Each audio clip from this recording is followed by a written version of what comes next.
tonight's topic's gonna be: should couples have access to each other's phones and social media accounts?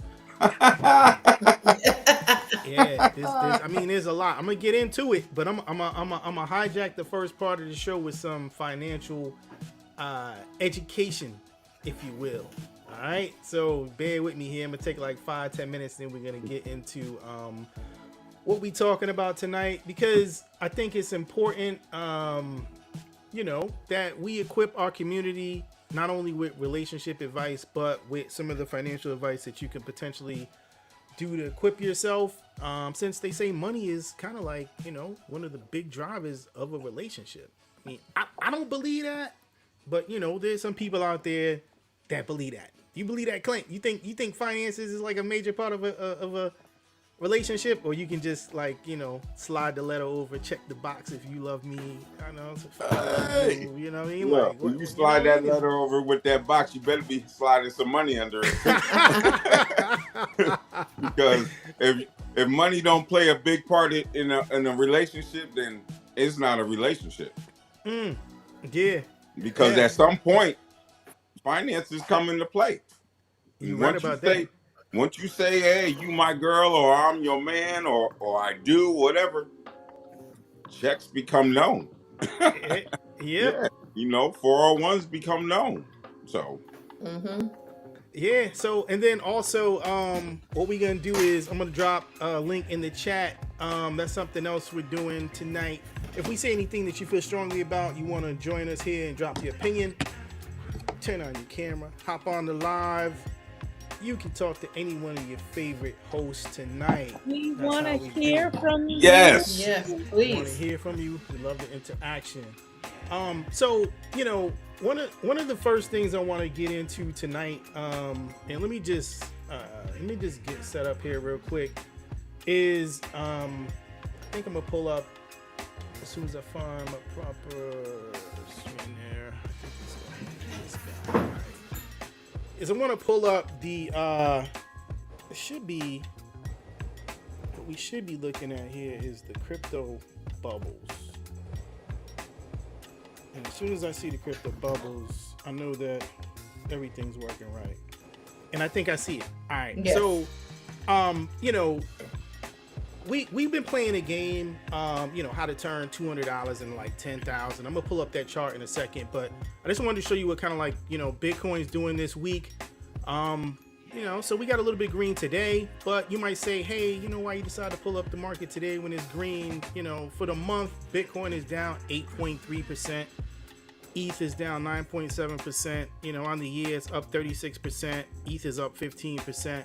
But, one of the more important things that I want to get across is, don't pay attention. And me and Clint, we talked about this, you and I, a couple weeks ago, how, when I do my investments, I don't generally, I'm not spending mortgage money. I'm not spending money that I need to live on. I'm not spending, anything that's going to keep me up at night. Right. Although once you start making money, it will keep you up at night when you start seeing those price fluctuations. But what I got up here is kind of like the halving. So and I'll just take a quick second. Like I said, I'm gonna take about 10 minutes, and probably we're 2 minutes into it, just to talk some financial education to people that might be interested. And I'll get into why I'm doing this in a second. But I just want to kind of lay the ground rules down for why I'm bringing this all up. Bitcoin, generally every 4 years, they have what's called a Bitcoin halving. And what a halving is when you take the supply of Bitcoin that is out in the market, and basically it gets slashed. It gets reduced. So you got supply and demand. It's kind of like if you got a certain amount of diamonds in the world and someone said, hey, these amount of diamonds are going to go away forever. The price of diamonds are going to increase because the amount that are left become more valuable. All right. So up on the screen, what I have is a chart showing every Bitcoin halving that has happened since 2012, 2016, the last one in 2020. And what you'll notice is whenever you see these little dotted lines here at the halving, you'll see this price chart. What you will notice, that's a fact, is that price goes up. All right. Then you get into a bear market, slide a little bit sideways. Another halving happens. What happens? Price goes up. You get into, a little bear market here, a little bit of, market fluctuation, the halving happens, price goes up. Okay, so where we're at right now is we're right before another halving, which is going to happen in, you know, March, April-ish of 2024, right? So we're like 6 months out, right? So looking at, you know, this chart and looking historically, what happens for Bitcoin, you see price goes up. Whenever these halvings happen, price goes up. So I'm going to bring, and now I'm going to get a little bit advanced. And, you know, for those that don't understand, you can rewind the video because it is going to be, you know, something that you can rewind because I'm going to go quick. But there's a logic in trading that's called Wyckoff logic, all right? And what Wyckoff logic is this is what big institutional investors, it's like a kind of like a groundwork or a thesis that they work off. It's a process that they do. And when the market, and this line right here is going to represent price fluctuations in the market. And as you can see, as the market is going sideways like this, this is, you know, this one of 4 different market phases, which I'm highlighting here. All right. You got accumulation, you got markup, you got distribution, and you got markdown. I'm gonna go through each one real quick because, like I said, you can rewind this and pause it if you need to. But this is advanced level. I'm trying to get you guys to an advanced level so that you can understand when we make moves, why we're making them, and the logic that we're doing when we're doing it. When you got sideways action like this right here is called accumulation. This means that the big money people, they're buying at this particular level, okay? So when they buy, after they get finished buying, what happens is they start putting out, you know, news articles or, you know, certain things about the particular asset that makes it something that you might want to buy. So then retail starts, you know, they start jumping in and buying in and saying, oh, you know, that's a pretty good idea. Like, you know, like Apple stock. You got a new iPad or something coming out, right? People start buying it because they're like, oh, that's going to be pretty good. It's going to sell a lot of units, right? So they brought down here, but they got money. So what they do is they have the ability, the connections to put out news and articles and sensationalize the asset that they are holding, okay? You see it, it starts to get a little bit of word of mouth, the price goes up, right? So Joe Blow that brought down here, he thinks he made $1 million because he made, you know, 10%. So he might start taking a little bit of profit. You know what I'm saying? The price might go down a little bit. Then they start putting out additional information or additional news on the same asset. The price starts going up. People start talking about it. This is where your aunt and your sister start saying, hey, you want to know what? That Bitcoin is, you know, it's on the move. You know, I think I might get some, right? So then you start seeing more research and outlets. Oh, we're going to do this in, you know, 5 years after that, right? So then the people that brought here, retail investors, they're up here now. Now they made 50, 60%. They're living on the moon. They're like, oh yeah, we're going to the moon, right?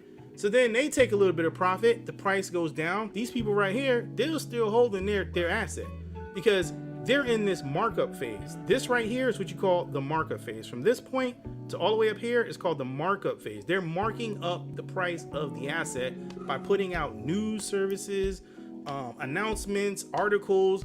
Joe Blow's talking about it. He's starting to tell his mom about it. And right up here is when your grandma taps you on the shoulder and said, you know what? I just bought you some Bitcoin for your birthday.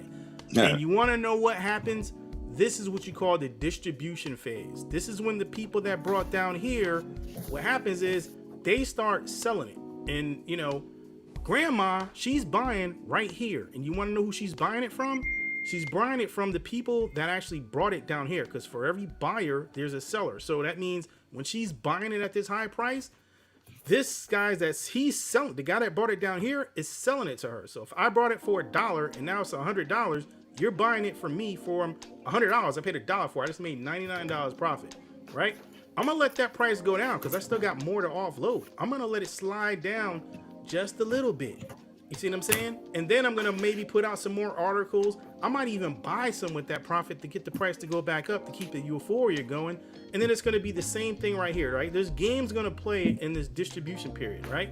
But the moment I get finished offloading everything that I've got, that's when there's no more all these people that are selling their assets. Like there's no one else to buy it.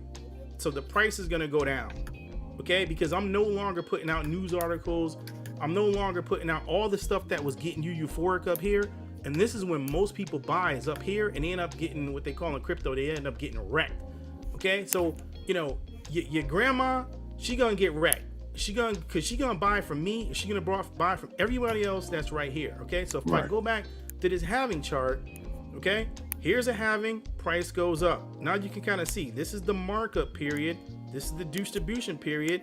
Here goes that sell-off period that we're talking about. It just repeats every 4 years. Markup, distribution, drop. Okay. Now what we're in right now is the area that's right over here where it trades sideways. It's called the accumulation phase, right? So your boy Beatbox, what I've been doing is I've been accumulating. I've been accumulating right here because when we get right here, I'm expecting to do what's been happening for the past 3 halvings. All right. So that's the Wyckoff cycle. Here is a list of all the different halvings, so you can see the dates.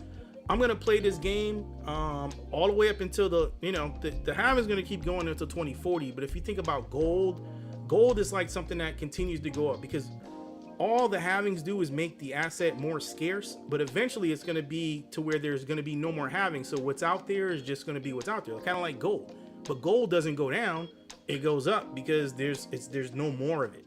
You can't get any more of it other than what's mined out the ground, but except for Bitcoin, there won't be any that would be mined. So the price should just continue to go up. So I just want to tell you all of that just to say that, if you think about, if you're keeping up with the news, right, you got BlackRock, Fidelity, and Invesco. These are 3 people trying to do, these are large institutional investors that are trying to do Bitcoin ETFs. Okay, so this is to get the average Joe Blow to invest into Bitcoin. All right, so if I look, and you can see right here, this is just a Google search. All right, you got Grayscale, which is one of the biggest firms, but you also got BlackRock, Fidelity, and Invesco. BlackRock manages $9.4 trillion in assets. All right. How much money does Fidelity manage? It's a simple Google search. They manage $10.3 trillion. So if I'm sitting here telling you that I'm about to reduce the supply of something, and I've got demand from people like this that are trying to get into the market and putting in things with the SEC, I mean, I don't know how else to tell you that price is going to go up. All right. Just like it has begun before, but it might go up even more so. All right. Than before. So I got this something else, okay, and this is gonna be the lottery statistics, because this is something, I love our people, I love us, you know what I'm saying, but we just not financially literate. We don't have proper people giving us financial education. We look at every rapper, boxer, sports figure out there in the world do whatever they want to do because they got lucky and try to tell you how to live your life, but none of them are telling you how to, capitalize on these markets. So what I want to do is I want to take the average man, people that go and buy the lotto, for instance, because a lot of people that are desperate and despair, what they feel like they want to do is they want to hit the lotto. All right. So what I'm going to say to you is, and I spent some time thinking about this, like, how can I bring this down to the level of the average Joe Blow that wants to just get rich quick? I just laid out for you that now, I'm going to bear with me here. Like I said, I got like another 2 minutes. So I'm going to go quick and you can rewind it. All right. If you can buy lottery tickets thinking that you're going to get rich and hit the jackpot, okay? Every week you go in there, you're buying these lottery tickets. You keep buying them out of habit, okay? And you're not winning at all. And I got news for you. The people that do actually hit the lotto, let me go down here to statistics. The people that actually do hit the lotto, newsflash, 70% of them end up going broke. Okay, so even if you do get lucky and you hit the lotto, which is an astronomical chance, it's a 70% chance that you are gonna go broke within 5 years. All right, it's not me telling you this. This is a simple Google search. You can go out there, search logistics. I mean, they got math and they got studies to back this up. But my point is, people are going broke because they don't have any financial education. So what I'm trying to say is, my plan is, and just, I'm gonna bring up, this is the channel, my channel statistics currently right now. Out of $165,000, your boy Beatbox has made a whopping $10.59. Mm-hmm. I went to Sam's today and loaded up my gas, and I mean, I think I paid $50. You know what I'm saying? So I haven't even made a quarter tank of gas. So I'm not sitting here telling you this because I'm trying to get rich. Matter of fact, no one on here on this panel is sitting here doing this because we making, great buckets of money. So hit the like button, hit the subscribe button. It don't cost you nothing. We're not making any money. All we're trying to do is trying to help you out. That's why we get up here. That's why we get up here. That's it. And that's why I'm up here. Is to try to help you out. So you can see $11, and we be going at this probably strong since February. All right, $165,000 views. Not less than $11. So YouTube, I mean, you know what I mean? It's like it's not a career move. This is not a career move for me. You know what I mean? I'm not getting up here because I need to do it. All right. So I'm gonna bring up this. I'm gonna finally, because I'm probably over time right now. So I'm gonna bring up this chart. That I want to show you, and this is the chart that we created. Clint and I, we created this chart here. All right, and what this chart is, let me just make sure you can see it. Yeah, this chart here is, this is the chart. These are the different crypto assets, and if you don't have an account, I don't even have an account that I'm referencing to try to make money off of it. I might in the future, but for right now I don't, because like I said, I'm doing this for the people that might be watching, that instead of playing the lotto, we say, hey, if you got $200, we can turn that into $10,000. All right. If you like Clint, you got deep pockets, you got $500, we're gonna turn that into $20,000. All right. That's so right. These first two, this is $200. What we did is we started on August the 18th, and we took $200, and we took 5, but we said if you just got 2, you just look at these top 2 numbers here. All right. Yeah. We brought these amount of tokens and that particular date. As of today, 2 hours ago, they were these particular prices. So right now, after a month of trading in crypto, we're still flat. I mean, we invested 500, we're at 498, so we're down, $2 right now. But what we're expecting is over here, and you can rewind this and pause it, whatever you want to, because I'm not gonna spend all night on it. But these are the different prices that we're expecting for each one of these here. And down here, just trying to tell you what we brought it at. So we brought this KD at 44 cents. It's now at 51. It's up 17%. Everything else is kind of down. But like I was telling Clint, I'm not watching this stuff every day, every night. I'm more of a midterm investor. I'm gonna invest. I might do some trades like every month, every 2 months. But in this case, I'm long-term trading these right here. So my sell targets, these goals, these multiples, this 114x that I'm expecting out of this one right here. I'm expecting all these in like late 2024 or early 2025. So, and that's like, like a year, maybe 6 months. But I guess the point is instead of taking that money to buy the lotto that you might not win, that you're probably not going to win, and if you do win it, 70% of you are going to go broke, you might as well start looking at some of these institutional instruments or financial instruments that are out here. And if you make a little bit of money, you can take some of it and put it away. Because if we take this 200 and turn it into 10,000, we're gonna ball out on 8,000 of that, but we're gonna keep $2,000 so that when we get to that next halving 4 years from now, instead of working with $200, we're gonna take 2,000 and we're gonna turn that into 100,000.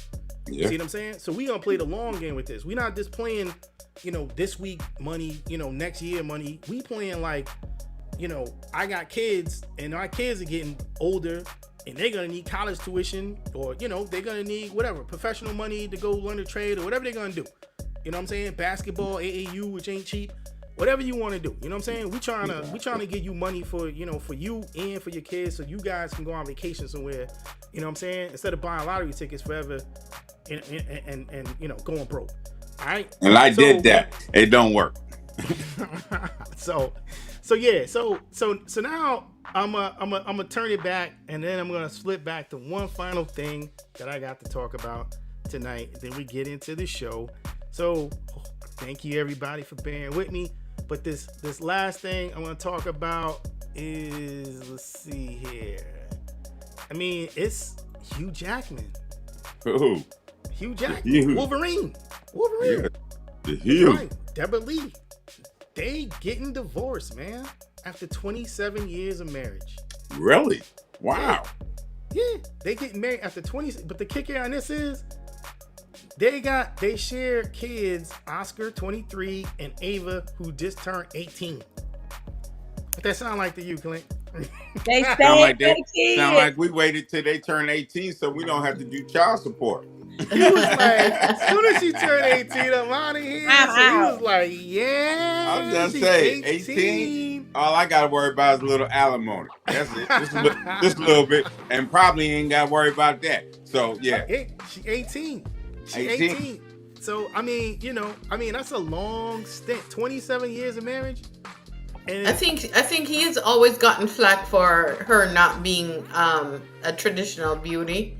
That she wasn't the most beautiful person, and she's older than him too. I think. I didn't want So that was a big deal. I thought it was the Botox thing that made her look like that. No. You can kind of tell it right here, but when she's not a traditional beauty. She's not traditional. She was pretty. She was pretty when she was younger. I saw some pictures earlier. Right, but I mean, I could probably I could see that. Yeah, I don't have it up now, but she was pretty when she was younger. And then everybody know. If you don't know, now you know. That's Jeezy.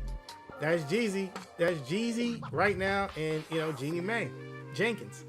Well, I guess she's gonna be Jeannie Mae, no longer Jenkins, because he filed for divorce today. You know what I mean? So they only got a 2-year-old, but I mean they're 2.5 years into a marriage, and he filed for divorce. It wasn't her. But this is the second man that has filed divorce on her, and traditionally it's filed women. Divorce on the first one, didn't she? No, I think it was he who filed divorce on her.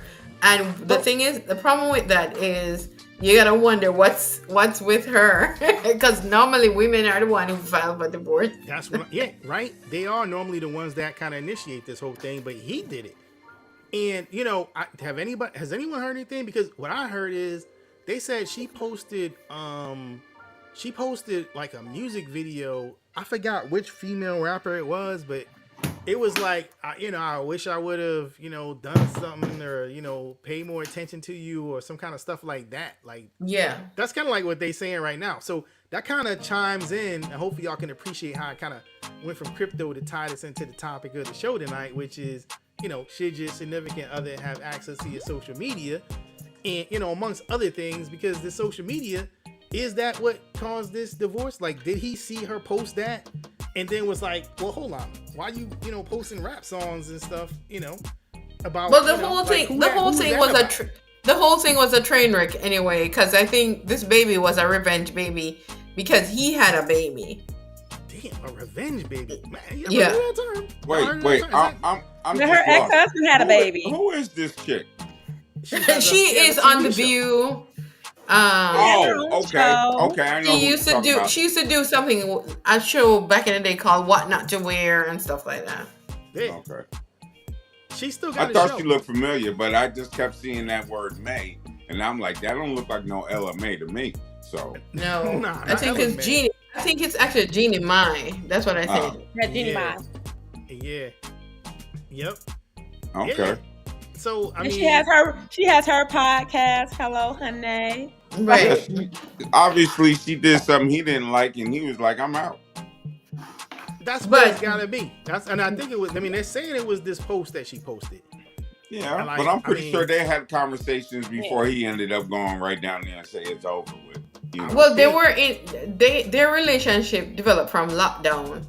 And lockdown is kind of different. You kind of think you're going to die. So you're like, oh, this person is here right now. Right. A lot of things. I was talking to somebody the other day that somebody was holding something against me that I said during the pandemic. And I'm like, we was all crazy during the pandemic. We was all like, let's just give it up. I was expecting the zombies to show up at the door any day. So, that was an interesting time for the world. I think a lot of people fell in love with people they normally might not have bonded with because they had nobody else to be around. And it was like, okay, I done already broke the social distancing with you. Well, come on. Do it. Right. I think the STD phase. I think when it comes to your social media presence. The question is how much investigation do you want to do as a partner? You see what I'm saying? Do you want to check everything? Because it's like if you have a kid and you have to check their social media, most parents don't want to check their kids because it's so much work, right? So now you're checking your partner's social media. I don't know. Yeah, like for me, when I saw the topic for tonight, I was like, let me try to not. It's the lighting is funny over here today. But when I first saw the topic for tonight, I was like, okay, what situation would I be okay with my partner having my passcode? Now, here's the thing.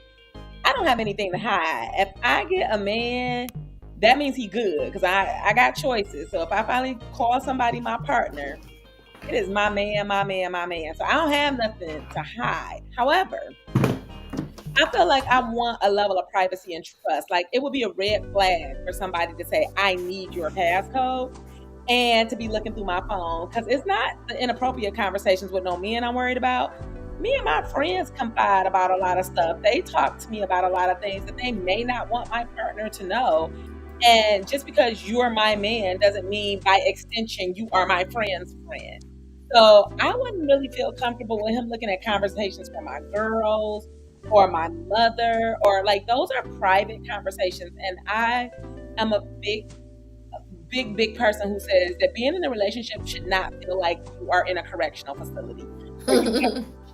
Like I am not my man's keeper. I want him to feel free and safe. I want him to not even think to ask my phone because we just got the vibe where we know we're not doing nothing wrong. But in the same token, I want to be able to have a relationship that, you know, I can hand my man my phone, like if such and such call, answer it.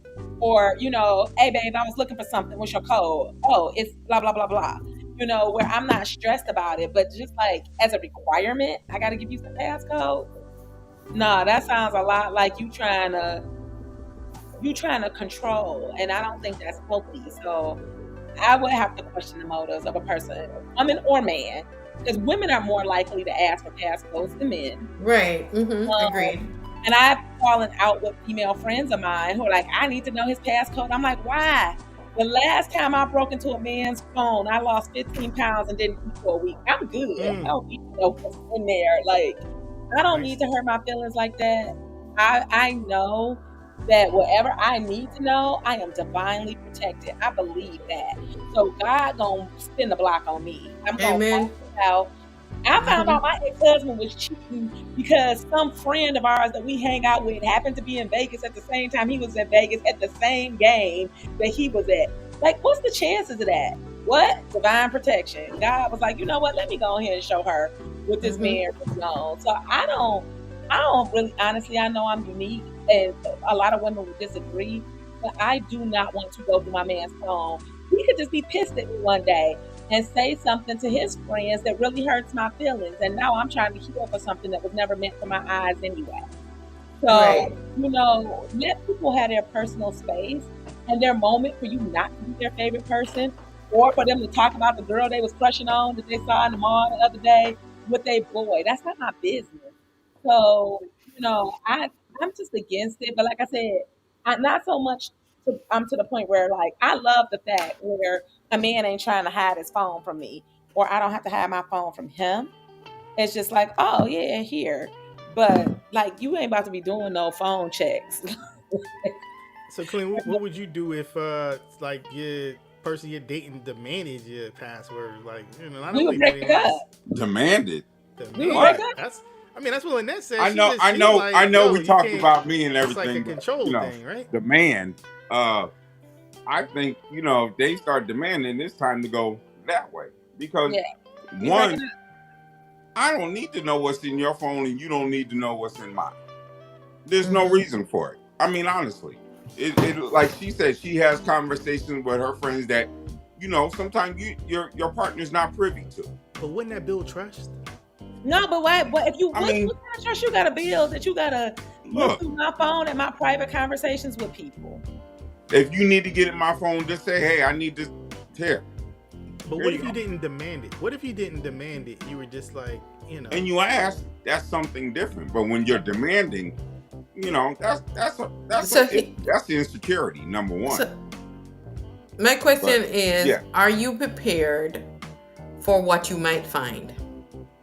See, you know, like I was saying, when you go looking for trouble, you find it. You're going to find when you go looking for something, you're going to find what you're looking for, whatever it is. You're going to take the smallest little thing and make it the biggest thing, and it's nothing. Because it might be even an inside private joke just between you and that other person. But here comes your girl or your man tripping because they don't know the inside joke, so they taking it the wrong way. I mean, but don't people have access to this stuff generally? Like, I mean, I could go like look at your social media and see like what you doing. You know what I mean? Like, I don't necessarily need your passcode unless I'm trying to get into your DMs. I guess that's something that you wouldn't be able to see. And but here, I want to know, what do you need to see in my phone? Because my social media is open.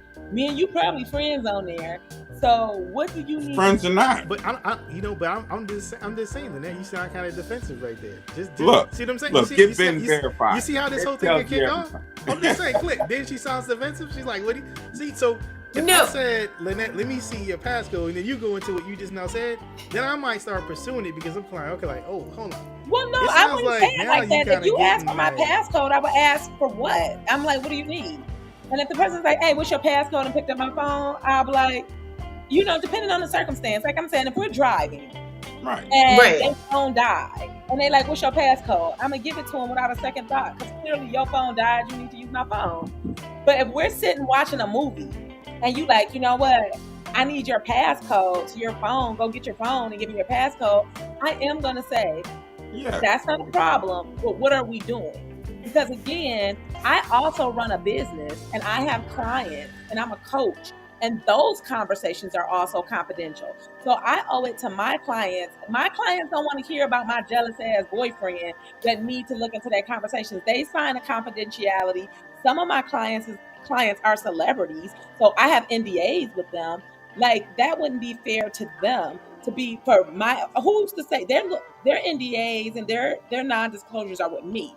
So what if my my boyfriend goes into my phone and now he mad at me and he telling some private business of one of my clients that's well known.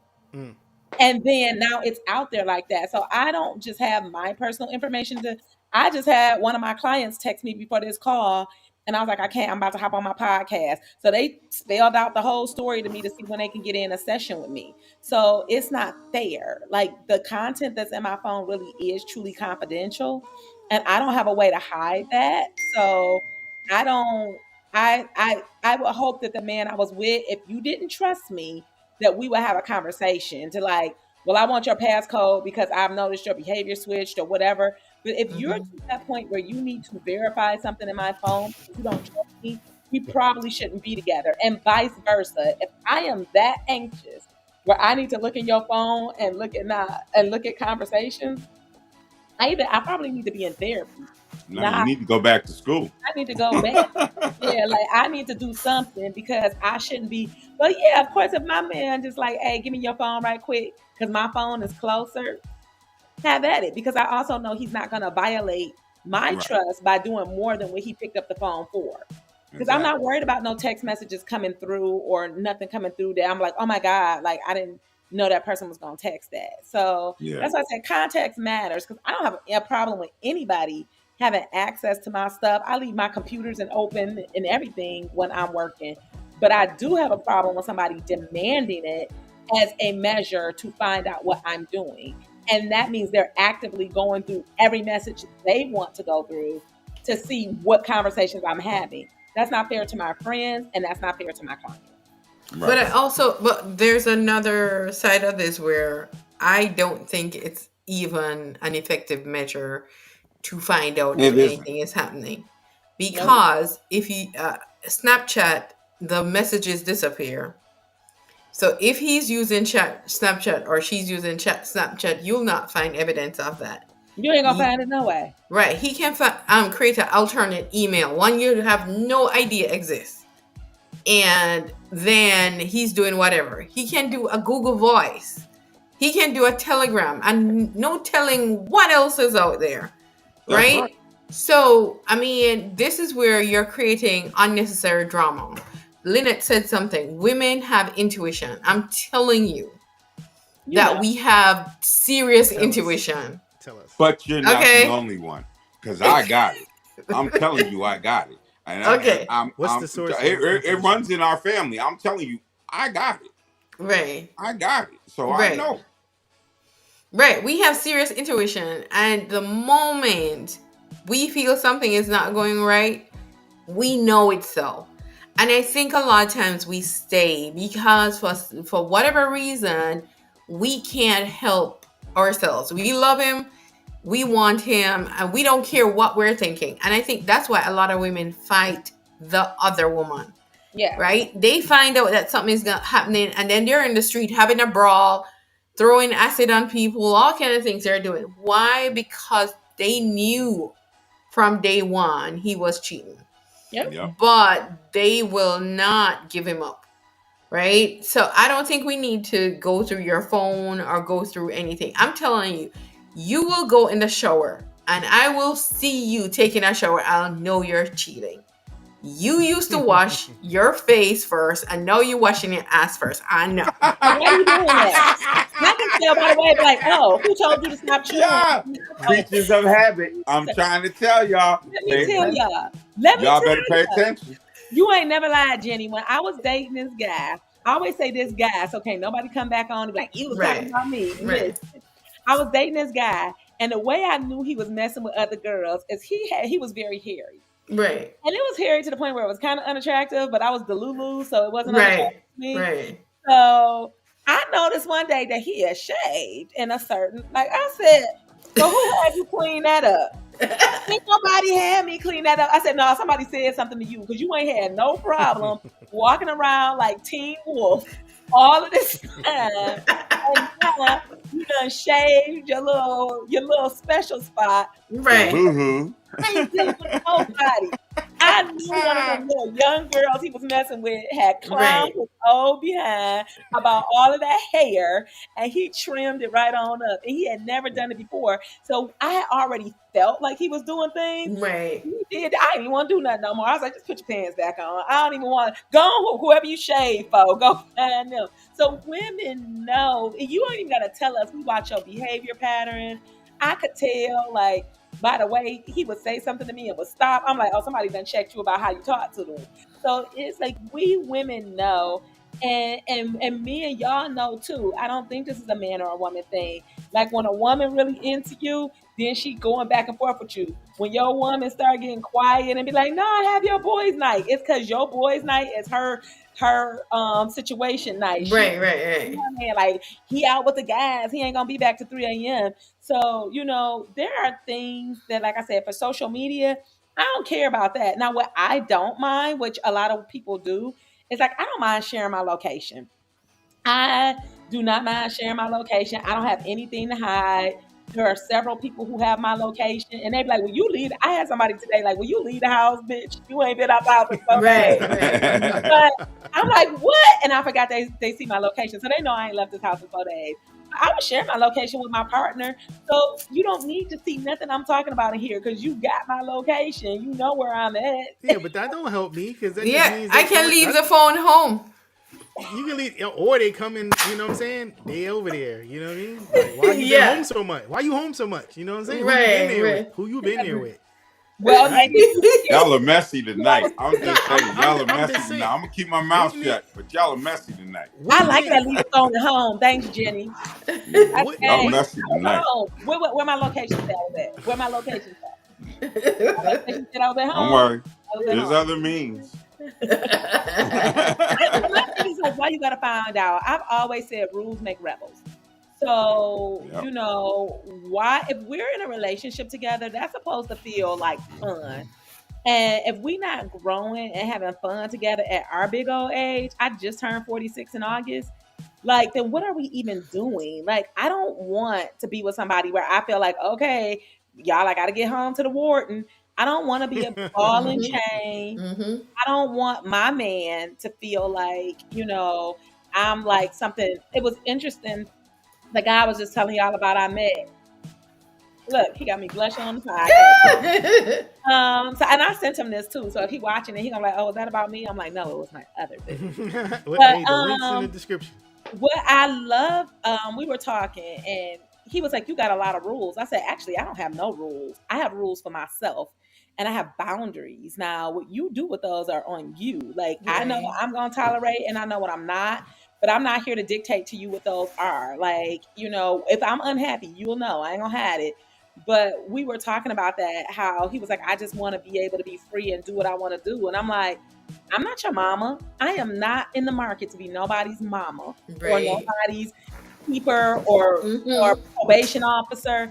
I don't care whether you come or go, whether you hang out with your boys. And you know what? If you got a girl best friend that you need to hang out with all the time, that's fine. Hang out with her too. I probably ain't gonna answer your calls no more. But if you got the need where it's another woman in your life you got to be with all the time, then that's probably who you should be with.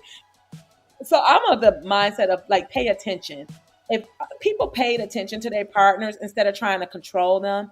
And I think, you know, it's a book recommendation. I will tell people to read the 4 Agreements, because the 4 Agreements really changed the way I looked at life. I lead my life by the 4 Agreements.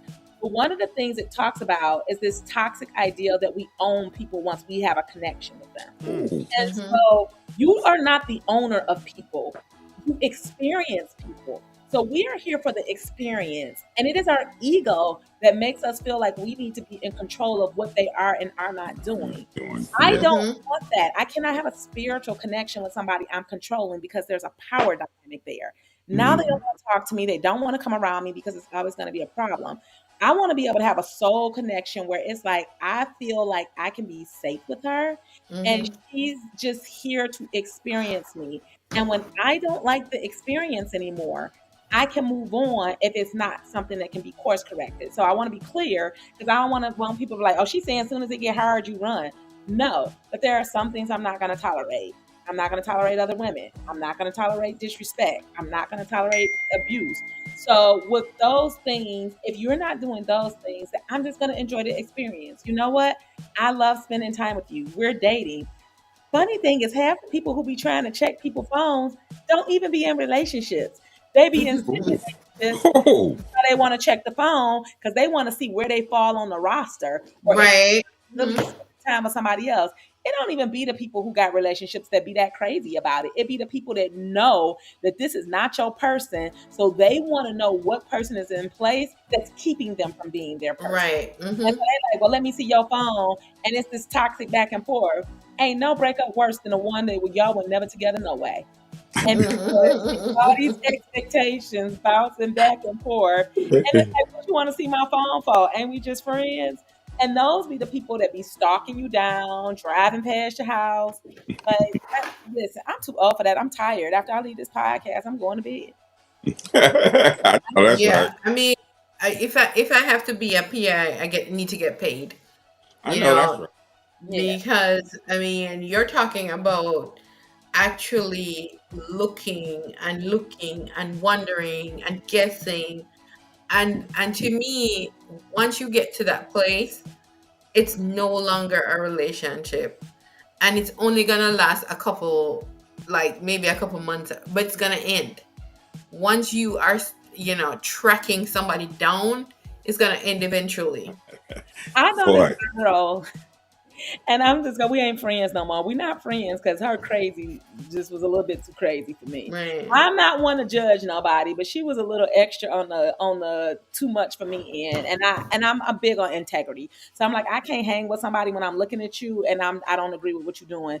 And what I didn't, she was with this guy, her son's father. And when she did it, when he told me, I was like, she did what? She put an air tag in this man's car so she could stop and find out where he was at. So she air tag. What is that? Yeah, Explain it's an Apple. What that is. That's a little thing. It's a local. So you can track your wallet, your keys, whatever. It's against the law, though. It's against the law if the person, if it's not your vehicle or it's not. It should be the person's car. It should be. She hid the tag in her baby's car seat. So it was in the car seat. So every time he would drive around, she popping up at they not even together, but she popping up over the other girl house ready to fight him, and she would call me all mad, and I'm like, you do know that you look crazy, right? And she's like, well, I don't know why his family don't like me, because you crazy. That's why you done air tagged and keyed this man's car when y'all are not even in a relationship. And she had admitted that they were not in a relationship. She was like, yeah, we're not in a relationship, but still he was calling me, asking me to have sex with me last night, because that's what men do and that's what you allow. But y'all not together. So why are you tracking this man's car? Why? Because in her head, they But were. That's the same thing in as her getting- defense, Okay, defender. men do get up in our brains, and we tend to can't separate the two. We can't separate the fact that he is Whose in fault bed is that? with you. Whose fault is that? Is that man's fault Listen, that you couldn't decipher her baby what daddy he is said? one of my No good titles, friends. no titles. In your head, you're like, I'm his girl. Yeah, That's Because when he he's romantic with you. We're romantic. He tells you anything. He was just trying to put it down. no That's good. all he was trying to Wasn't do no was good. put it I tell him all the down time. so He he don't can deserve come no back good. again. He wants a repeat. That's all.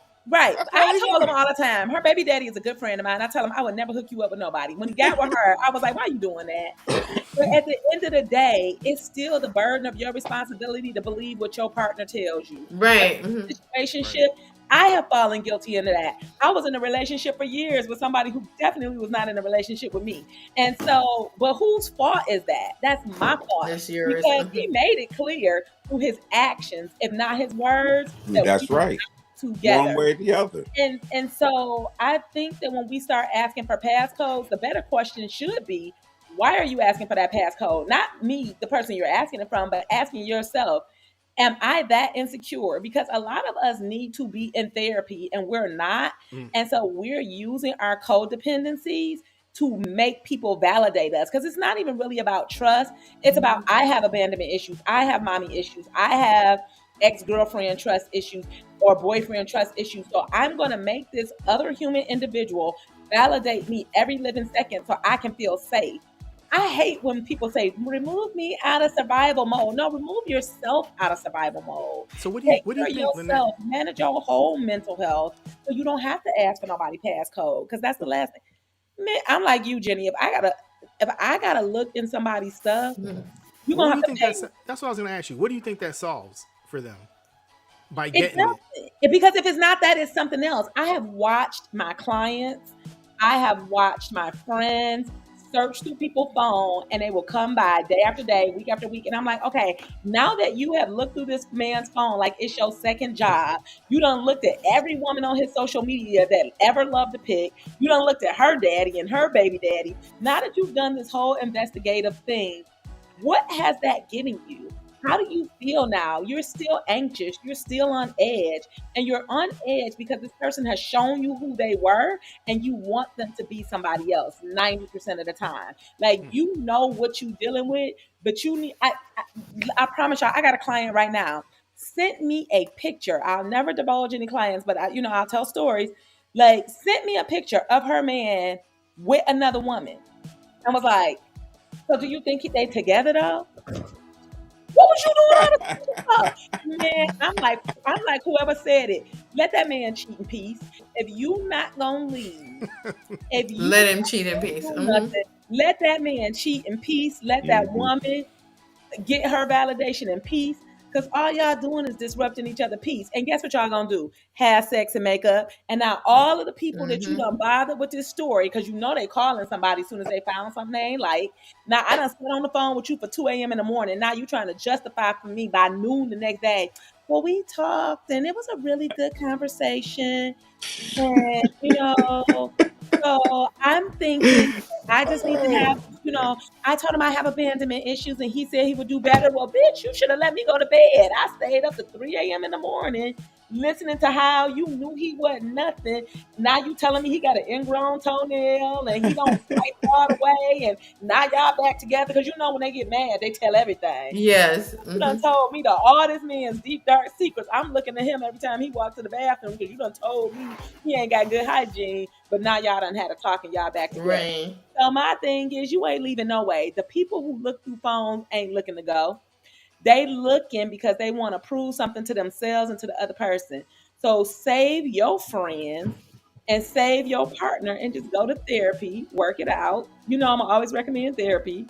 Go to therapy, work it out, do some shadow work. I don't know, do some YouTube meditations. Choose what works for you. But don't go through nobody's phone. Now, again, social media passwords. I have made people my legacy contacts. So if I do pass away, they can get into my account. Mm-hmm. Yeah, that's a good one. I tell everybody what my passcode is. I'm like, it's the last four of my social on my cell phone. So if you don't know the last four of my social, that's on you. Call my mama. You know, but it's the last four of my social. So that way, if I do pass away and they want to get in my phone for the pictures, you won't think differently about me once you see some of the pictures, but that's okay. You're gone. I'm gone. I'm just gonna hunt you. Well. So that's my passcode for that. My passcode to my laptop, sure. If you need to use my laptop, it's 2024 almost. If you don't have your own, I'm not judging. But if you need to use my laptop, sure, there's my passcode. But if you just start demanding passcodes and you want to scroll through my messages, I'm just gonna have the whole social media. Go ahead. I'm saying for the women who definitely want to look, I would say there are two things you got to put in your mind. One is, am I ready to end this? Okay, so make sure you're ready to end it. The second thing is just know that if he is a habitual cheater, if he is a professional cheater, you will not find out. Okay? So I would say save your time. Save your penny. Vincent's story. Right. Save your money. You can actually employ a private eye. In Atlanta, there's a whole bunch of them. Employ that person, have them do the groundwork, take the pictures, but when you get those pictures, okay, get up out of there and go. Don't get those pictures and then be walking, oh, look at what I found. Because he's going to tell you a story. Okay? He's going to tell you a story. Look. Why you just, I can't right. Oh, doesn't out. I can't take right. Doesn't. It's crazy, you know, when people want to go through people's phones, because I knew a dude that wanted to do that. He was like, if I call her, can I get in the phone if I call her? And I was like, look, bro, why do you need to do that? If you don't want to be bothered, if she don't want to be bothered, leave each other alone. If not, you know, he's like, no, I know it's in the phone. And I said, look, why don't you just go to that thing, Cheaters, get on Cheaters, have them follow her, get in her phone, and then when they put her on blast, you can just run behind her and say, why? I love you. Why you do that to me? I love you. You don't even gotta go to Cheaters, right? You just go get the ear thing, like you said, right? Put the ear thing in the car. You want to know what's going on. You want to find something wrong. So social media, phones, all that. If you're looking for something, you're gonna find it. It doesn't have to be that per se. You know? It's against the law unless you own the car for the AirTag, though. But the AirTag, I mean, they sell all those things, the little GPSs, all that stuff. I mean, you know, that's on you if you do it. But I think it's a waste of time and energy. Yeah, a lot of women probably drop that thing in the car or, you know, stick it somewhere or something like that. But you still would not be able to tell him or tell anybody that that's what you did legally. Right. Okay. So no one thinks that this could build trust? No. I don't know. I mean, I think Lynnette said it best where there's nothing there. Good, you know. It's like, okay, I'm good. I can go to sleep. I can sleep easy. But you can clean it out. You can clear it up. Oh, he cleaned it out. That's what they're gonna say. Oh, ain't nothing here. Probably because you deleted it all. Probably because you did that. Like, no, people who think like that, it will never be enough. No level of validation. They will look through your whole phone, not see nothing. And and then they'll be like, oh, it's probably because you deleted it, or you probably got a secret app on your phone. Mm-hmm. They'll look for the secret apps. It won't be no secret app. Oh, it's probably on Snapchat. They will find a way. A person who is insecure, they will be like, oh, yeah, you might not be talking on the phone, but I saw you the way you was looking at the grocery store, lady. I saw the way you was doing this. Like, it will never be enough. When you feed that, remember that movie? We all in that age group. The Gremlins, you free the little mugwaz or whatever. Right. That's exactly what you get when you feed somebody insecurity. Dang on monster. It just multiplies. It just multiplies because they're like, oh, I didn't find nothing. Okay, well, it's probably because of this reason, or why you don't, like I would listen. I've watched it happen. I had a friend who was legit mad at her man all day because for 3 years he has always put his foot on her leg when he fell asleep, but that morning he didn't put his foot. That night before he didn't put his foot on her the whole night. Intuition. So she's like, he didn't put his foot on me, so the other girl must not like her feet on him. I would be that crazy. I ain't no shame on it. I would be that crazy. Patterns, but I was like, dang, you gave him 3 times. The first time, this girl was heated. She was walking around the house pacing, like, he ain't put his foot on me. That girl probably don't like feet on her. I said, well, has he done anything else to make you think he was cheating? No. He comes straight home after work. I'm like, so wait, you go to work, you call him 90 times at work. He comes straight home. Is it possible that he fell asleep? So this is what she says. Well, I did get in the bed after him because I had to clean and do some stuff. He was already asleep. So I was like, girl, you about to be mad at this man for something he did in his sleep. Well, he put his feet on me in his sleep any other time, but you wasn't in the bed. But I'm going to tell you something. How I knew my ex was cheating on me is that he used to sleep on beside me, like on my back, literally. If I moved to one side, he would be over there as well. So we would move around the bed. Okay. Mm-hmm. At a certain point, he was sleeping on a different side. On a different side. I'm telling you. But I mean, yo, these are some dumbest rock brothers. Not one time. I think he had done it a couple nights in a row. Right. Okay. That's true. A couple nights in a row. I'm like, dang, one time. So that's my thing. It's like, it doesn't solve anything for you to be scrolling through my phone because really that's your insecurity. Because at the end of the day, we are all taking a chance. I can have a man that is faithful to me for 15 years. We're living our best life. He ain't looked at another woman. And all of a sudden we have a little bit of a problem. Or we don't have a problem. He meets somebody that just captures him. Who knows? Right. Exactly. That's it. And that happens. And that happens. And so, or vice versa. I could be faithful, never doing nothing all the time, but that work husband always be looking out for me. So you never know. There is no barometer. Where do you stop? So, I mean, am I just subject to have my phone search for the rest of our relationship? Because at what point do you not trust me? So do you think there is another side to it where people turn their phones down? Because that's something I was accused of. Turn your phones over, I face do that down. all the time. I do that all the time. That's how you're supposed to do it. That's I don't know which one is more paranoia. To hide anything. It's people. Just what I do. Yeah. You don't want. How about people get calls and they go to another room, or I have a tendency of talking loud sometimes, so it's for me. I would go to another room, right? Because I do have a tendency of getting excited sometimes or whatever, and getting louder than I should. So what about people? Yeah. What about people who are in the room, but they turn away from you? Like you're together, but they go, really? another that's way. My privacy, oh, you know what? You know what I got? I got one. What about? We're at time, so we're gonna have to leave it right there. Because it's Friday night and we at our hour. So everyone, what I got tonight is that don't do it.